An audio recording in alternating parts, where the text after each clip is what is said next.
सारे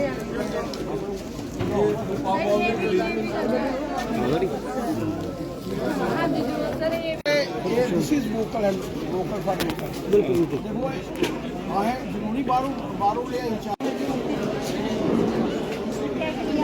भारत माता की सेवा और सम्मान के लिए ये संकल्प लेता हूँ अपने दैनिक जीवन में अधिकतम भारतीय उत्पादों का उपयोग करूंगा। मैं बहुत बहुत आभार प्रकट करता हूँ हमारे भी वाइस चेयरमैन ओबीसी पार्टी के उपाध्यक्ष जी, आज के इस माता की प्रोग्राम में मैं जरूर आऊंगा, तो यहाँ पर ये आए तो मैं इनका भी बहुत बहुत आभारी हूँ। बहुत बहुत धन्यवाद, शुक्रिया, जय हिंद। कार्यकर्ताओं की चाहे वो बड़ा भव्य कार्यक्रम है, और ये कार्यक्रम भी है, हजारों की संख्या में कार्यकर्ताओं का इकट्ठा होना कार्यकर्ता सम्मेलन है। और ऐसा तब होता है कि जिन दिनों में चुनाव होते हैं तो नेताओं को भी होता है कार्यकर्ता इकट्ठे करने हैं। तो मैंने अभी गंगा जी से बात कर रहा था, लेकिन दो ही देश है, एक भारत था और एक चाइना था।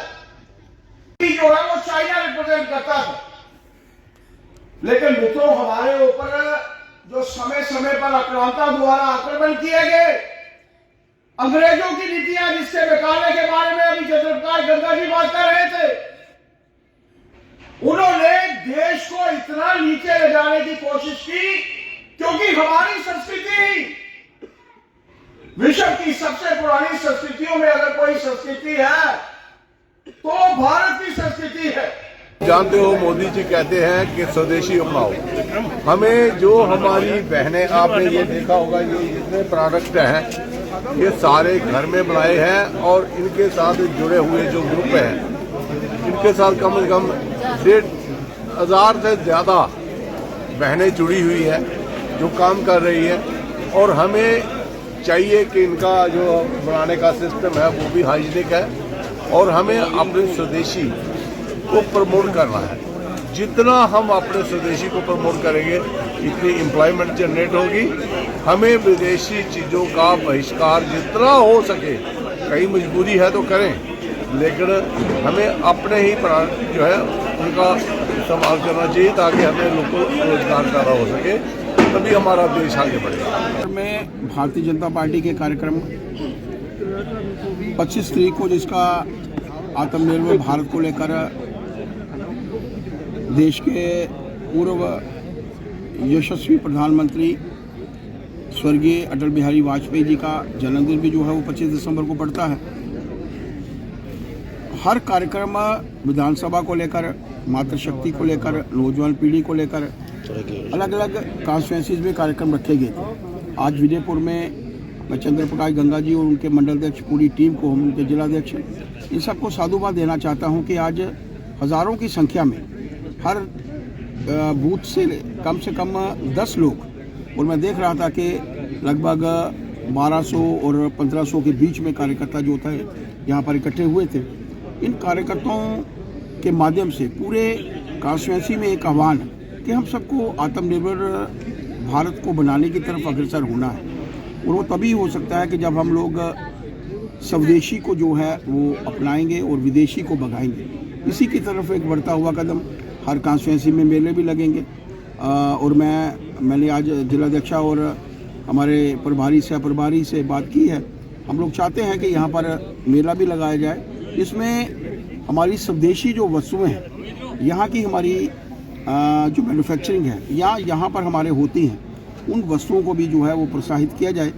और हम सब जानते हैं कि 2047 में भारत अपनी आज़ादी के 100 वर्ष पूर्ण करेगा, और ऐसे समय में एक विकसित देशों की श्रेणी में चौथी बड़ी अर्थव्यवस्था से हम लोग तीसरी बड़ी अर्थव्यवस्था बनने की तरफ अग्रसर हैं।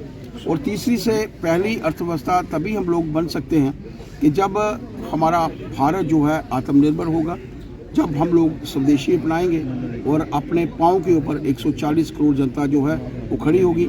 इसी की तरफ बढ़ता हुआ कदम मैं हमारे चंद्र प्रकाश गंगा जी, हमारी जिलाध्यक्ष आशा जी, तीनों मंडलों के अध्यक्ष, उनकी पूरी टीम को साधुवाद देना चाहता हूँ कि मुझे रशपाल जी के साथ, रेखा जी के साथ, मनमोहन जी के साथ और पार्टी के सभी प्रमुख कार्यकर्ताओं के साथ मिलकर इस सम्मेलन में भाग लेने का मौका। सर, लोकसभा संसद के अंदर जो हराम शब्द का इस्तेमाल हुआ है, उसको किस प्रकार से देख रही है भारतीय जनता पार्टी? देखिए, यहाँ तक प्रश्न मुद्दों को लेकर है, मुद्दों के ऊपर चर्चा होनी चाहिए, बहस होनी चाहिए। लोगों को, हम लोग अगर किसी मुद्दे के फेवर में हैं, हम लोग फेवर में बोलें, जो विरुद्ध हैं वो विरुद्ध अवश्य बोलें। लेकिन जो लोग भी, और मैं तो नहीं समझता कि वो ठीक है, जो लोग इन विषयों से हट जाते हैं, और ख़ास तौर पर भगवान राम का हमारे जीवन में बहुत बड़ा महत्व है। हम लोग हिंदू संस्कृति से बड़े हुए लोग हैं। अंग्रेजों ने हमारी संस्कृति को तबाह किया। ऐसे लोग जिन्होंने हमारे ऊपर आक्रमण किया, राज किया, उन्होंने भी हमारी संस्कृति को तबाह किया। और आज भी इस देश के भीतर भी कुछ ऐसे दुश्मन हैं जो हमारी संस्कृति को तबाह करने के लिए लगे। तभी देश के प्रधानमंत्री जी का एक आह्वान है कि भारत को अपने पांव के ऊपर खड़ा होना है, और तभी हम लोग इन असुरी शक्तियों का, असुर तो तब भी होते थे जब भगवान शिव होते थे, आज भी वो असुर हैं, उनको भी ख़त्म करने का एक सही समय है, उचित समय है कि जब पूरा देश जो है एक लय में, एक दिशा में खड़े होकर इस देश के हित में जो है।